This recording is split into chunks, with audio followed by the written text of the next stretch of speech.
It has been nearly 100 days since Mike Johnson became the Speaker of the House, and since then he has dealt with a number of challenges. So what are his priorities, and how does he stay grounded?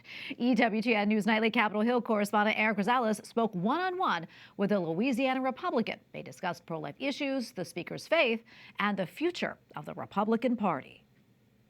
I'm now joined with the Speaker of the U.S. House, Speaker Mike Johnson, Republican out of Louisiana. Speaker Johnson, thank you so much for joining us. Well, thanks for having me. Talk to me a little bit about, the abortion issue usually only focuses on pro-life but it's also the mother and protecting the mother and the child afterwards. Talk to me about your views of pro-life. Yeah, we believe in the sanctity of every human life at all stages.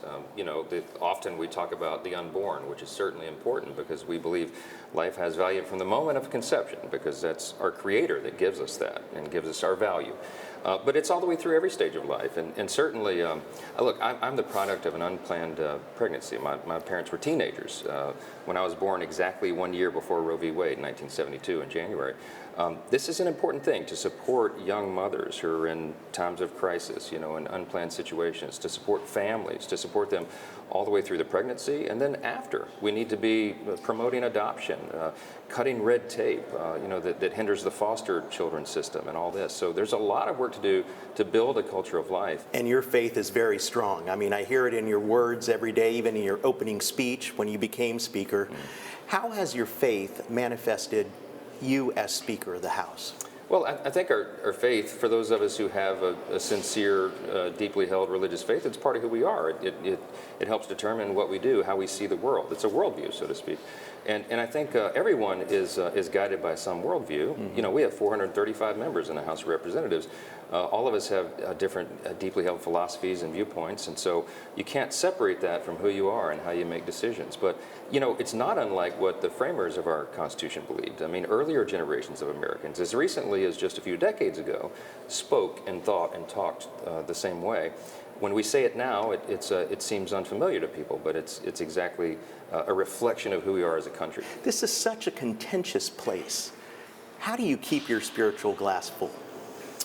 There's a lot of faithful people here who serve in Congress, and a large group on both sides of the aisle. And it's a mutual encouragement society, having that kind of fellowship with people who understand and believe the same things. And we have groups that meet, for prayer and Bible study and all the rest. And and you have your personal disciplines as well. We ought to be leading in prayerfully, because these are dangerous times, historic times, perilous times. You were on the Judiciary and the Weaponization Committee. During that time in the Weaponization Committee, we saw the FBI bring case against the Catholic Church, even putting agents inside of local churches. What more can Congress do to prevent this? Well, Congress has a very important responsibility of oversight, and we have to bring accountability for agencies that have been spun out of control. Really, we use the term weaponized because that's exactly what it is. We have agencies that were designed to protect and serve the American people. In so many cases in recent years, and Biden administration, have been turned against them, and that's just what the facts show. It's alarming. So we called it out, we've drawn attention to it, and we're demanding accountability for those who are in charge. What more can the Republican Party do to protect the pro-life community? I mean, we've seen fights against the Democrats coming after the Hyde Amendment, the Helms Amendment. What more can be done? And even firebombing pregnancy resource centers, yes, and Catholic churches and other faiths that have tried to reach out to people in need and just try to help and do good in their communities. We have to, again, bring accountability. We have a very important responsibility here in Congress to ensure that the rule of law is maintained, to ensure that the inherent and fundamental freedoms of all people are respected. And let's not forget that begins with religious freedom. It's literally the first freedom listed in the Bill of Rights. Well, Speaker Johnson, thank you so much for joining us. God bless you. Thanks for being here. Thank you, sir. God bless.